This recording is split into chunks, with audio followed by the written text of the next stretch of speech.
여러 연방주 동시 압수수색. 수백 건 폭탄 협박 배후 수사급 진전. 독일 전역의 학교, 쇼핑센터 등을 대상으로 수백 건의 허위 폭탄 협박을 가한 사건과 관련해 경찰이 여러 연방주에서 용의자들을 상대로 동시 압수수색을 실시하며 수사에 큰 진전을 보였습니다. 독일 연방범죄수사청은 용의자 4명 중 2명이 미성년자라고 밝히며 이들의 범행 동기는 공적 주목을 받기 위한 것이었다고 발표했습니다. PKA는 11월 24일 아침 노르트라인베스트팔렌 니더작센, 헤센주에 거주하는 용의자 4명과 짝센 아날트의 참고인을 대상으로 대규모 수색을 진행했다. 이들은 학교, 기차역 등 다양한 시설의 거짓 폭탄 위협, 이메일을 보내 전국적 가상 범죄 집단을 사칭하며 활동한 것으로 파악됐습니다.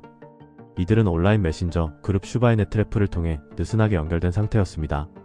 수사 결과 이들은 공공질서 교란과 국민 불안 유발을 즐기기 위해 범행을 저질렀으며 협박 효과를 높이기 위해 이슬람주의 표현을 사용했지만 종교적 동기는 전혀 없었던 것으로 드러났습니다. 모든 협박은 허위였으며 실제 폭발물은 발견되지 않았다. 경찰은 추가 공범 및 조직적 연계 가능성에 대해 계속 수사하고 있습니다. 독일 경제 3분기 0% 성장, 제자리 걸음, 회복세 2026년으로 연기. 독일 경제가 3분기에도 성장하지 못하고 또다시 정체 상태를 기록하며 경기 회복에 대한 기대감이 2026년으로 미뤄지고 있습니다. 연방통계청은 3분기 국내 총생산 GDP 전 분기 대비 변동 없는 0% 성장을 기록했다고 11월 25일 공식 확인했습니다. 경제연구기관들은 올해 독일 경제가 0.2% 안팎의 미미한 플러스 성장에 그칠 것으로 전망하며 이는 사실상 3년 연속 성장 부진을 가까스로 피하는 수준입니다. 통계청장 루트 브란트는 3분기 경기가 수출 감소로 제약받았다고 설명했는데 미국의 고율 관세와 중국 시장 둔화 여파로 상품 서비스 수출이 전분기 대비 0.7% 감소했다. 반면 기계와 장비 등에 대한 설비 투자는 1.1% 소폭 증가했습니다. 가계 소비는 인플레이션 압박을 이기지 못하고 0.3% 감소하며 2023년 말 이후 처음으로 후퇴했습니다. 경제 전문가들은 2026년부터 정부의 대규모 투자 패키지에 힘입어 서서히 회복 국면에 진입할 것으로 보고 있습니다. 독일 경제는 수출 둔화, 소비 위축, 노동시장 불안이라는 삼중고를 겪는 가운데 2026년 회복 기대가 현실화될지 주목되고 있습니다. 독일은 얼마나 아픈가? 근로자 병가일수 급증, 지역 직종별 양극화 심각. 독일 근로자들의 병가일수가 해마다 큰 폭으로 늘어나면서 독일 사회의 건강 상태에 대한 경고음이 커지고 있습니다. 독일 방송 BR이 약 500만 명의 BKK 기업 건강보험 데이터를 단독 분석한 결과 2021년 이후 병가 건수가 급증했으며 근골격계 질환, 정신질환, 그리고 호흡기 질환이 주요 원인으로 지목되었습니다. 특히 호흡기 질환은 2024년 전체 병가일수의 약 20%를 차지하며 급등세를 주도하고 있습니다. 전문가들은 전자병가 도입으로 인한 데이터 정확성 증가와 팬데믹 이후 감염이 확산되는 보복 감염 효과가 병가 증가의 배경이라고 분석하고 있습니다. 더 심각한 것은 지역별 격차입니다. 병가일수가 가장 적은 바이에른주, 슈탄베르크 평균 14.5일과 가장 많은 작센 아날트주 만스펠트 쥐트하르츠 평균 31일은 무려 10일 이상의 격차를 보였습니다. 드레스덴 대학병원 심리학자는 근로환경과 임금 수준이 병가 격차에 복합적으로 작용한다고 진단했습니다.